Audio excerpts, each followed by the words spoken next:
this is another lesson for continuous writing, descriptive, and then we're going to look at sensory language, and this is part 2.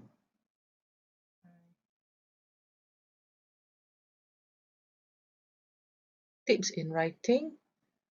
Use the sensory words that we have learned in the first video, and then remember that you have to write about what you see, hear, taste, smell, feel or touch, or you can also write what you do.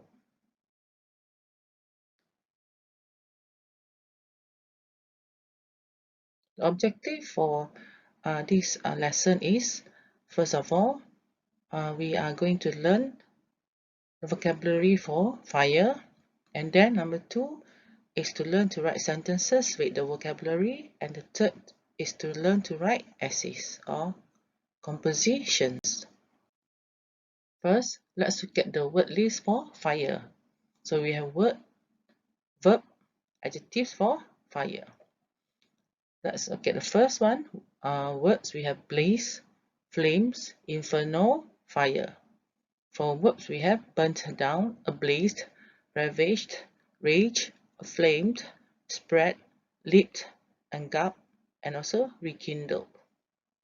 We have adjective for fire, red, burning, bright, huge, large, intense, blazing, hot, flaming, roaring, fierce, crackling sounds. The word list for smoke. So words, we have smoke, verbs, billowed, rose, drifted, filled. An adjective for smoke, we have black, dark, suffocating, thick. Sample sentences. In no time, the fire had spread to the first floor where thick black smoke billowed out from all corners. I saw blazing red flames rising above the house, and the blaze was horrible. Sentence 2. A column of dark billowing smoke told me the story. There was a fire raging a short distance away. Number 3. The fire rose to about 20 meters and it lit up the whole area even though the sky was already dark. For more than an hour, the fire raged. Now, look at the nouns. We have pandemonium, fireman, fire engine, brigade, hydrant, ladder, water hose, police personnel, charred remains, ashes, shops, house, neighbors, evacuees, rescuer or rescuers, electricity supply, and blackened remains. Verbs. We have douse, put out, extinguish, trapped, suffocated, ruined, pumped water, sprayed water, injured, screamed, shouted, cordoned off, damaged, destroyed, evacuated, rescued, cut off, salvaged, cried, informed, helped. Then we have feelings: shocked, surprised, frightened, terrified, sympathetic, amazed, sad, dejected. We have also bitter, dismal, heartbroken, melancholy, mournful, pessimistic, somber, and sorrowful. There are some idioms listed here. For example, number 1, reduced to tears. For example, you can say, I was reduced to tears. Number 2, cried one's eyes out. He cried his eyes out. Number 3, heart sank. My heart sank seeing the fire. Number 4, rooted to the spot. I stood rooted to the ground on the spot watching the fire. Number 5, stop dead in tracks. I stopped dead in my tracks as I heard the sirens from a fire engine. Now, read the sample essays here. The first sample essay, the title, A Fire. It was twilight time and I was watching television in my house when I heard an explosion. More followed. So I went outside to see what the matter was with my father. A column of dark billowing smoke told me the story. There was a fire raging a short distance away. I got onto my bicycle and pedaled in the direction of the smoke. A couple of kilometers later, I came upon the fire. It was a row of motor workshops and they were burning furiously. The police and fire department had already cordoned off the area. I watched from a distance. A crowd had already gathered and we gaped with amazement at the spectacle presented by the burning shops. The fire rose to about 20 meters and it lit up the whole area even though the sky was already dark. The firemen desperately sprayed streams of water onto the fire to control it.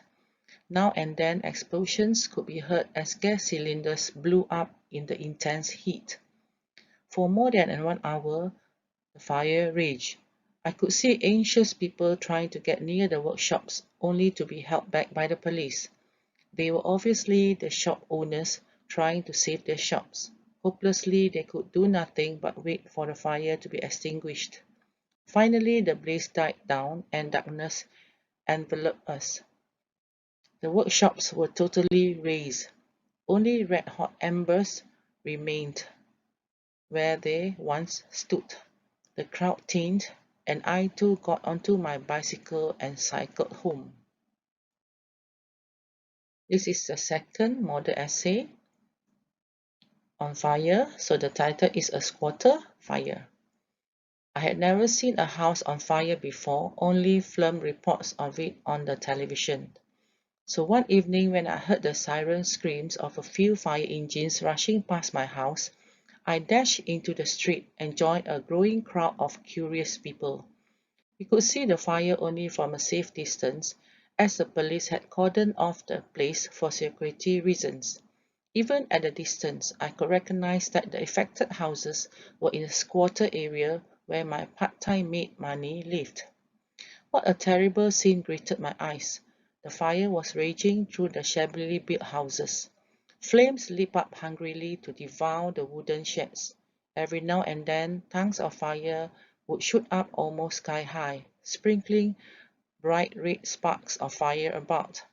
Fiery wooden beams crashed and glowed brightly. Thick black smoke spread all around. Dozens of firemen from the 4 fire engines were busily engaged in putting out the fire. The rushing water from several hoses soaked the houses, but it did not seem to have any effect on the flames. Soon a few firemen with hoses in their hands were seen climbing up tall red ladders of the fire engines. The continuous flooding from the top finally brought the fire under control. Where it had been red there was now black.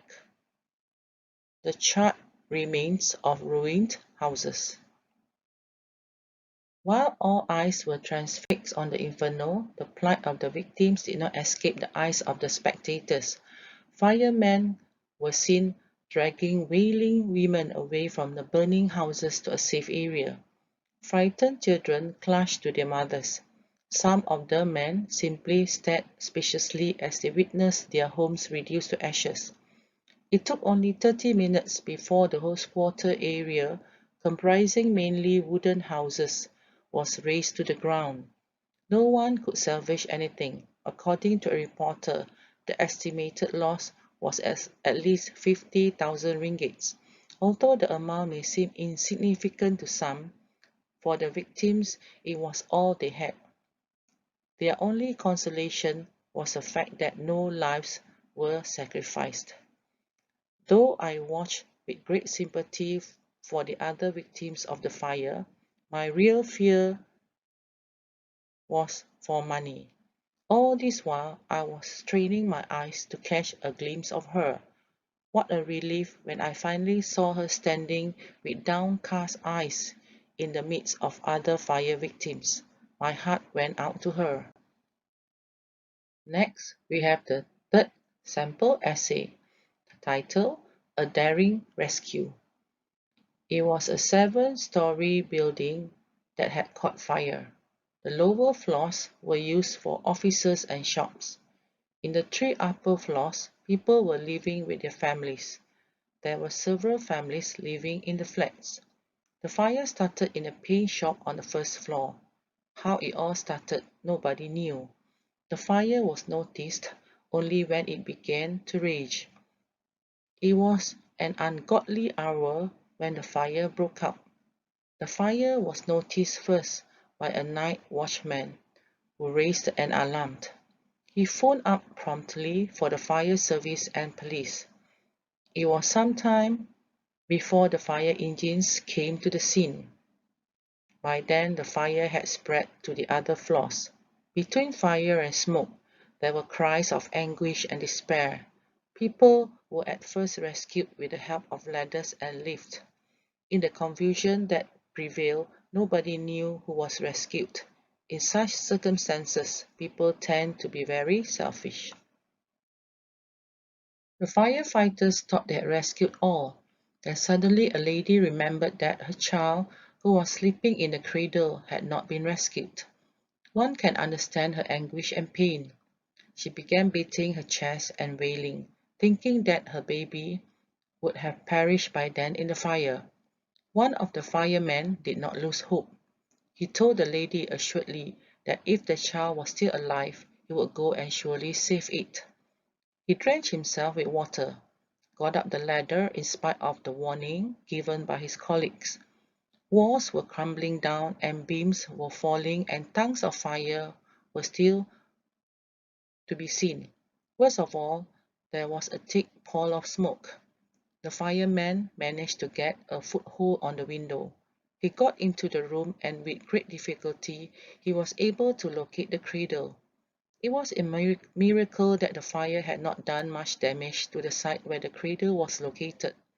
He took the screaming child, rolled it in a wet blanket which he had brought. He quickly strode to the window and called his colleagues, who were waiting anxiously below with a foam mat. He threw the valuable bundle down. His colleagues caught it with dexterity, and the child was moved to a place of safety. No words could explain the joy of the mother. In the meantime, the fireman slipped down the ladder. In spite of the precautions he had taken, there were burns on his body. He was promptly taken to the hospital and given proper treatment.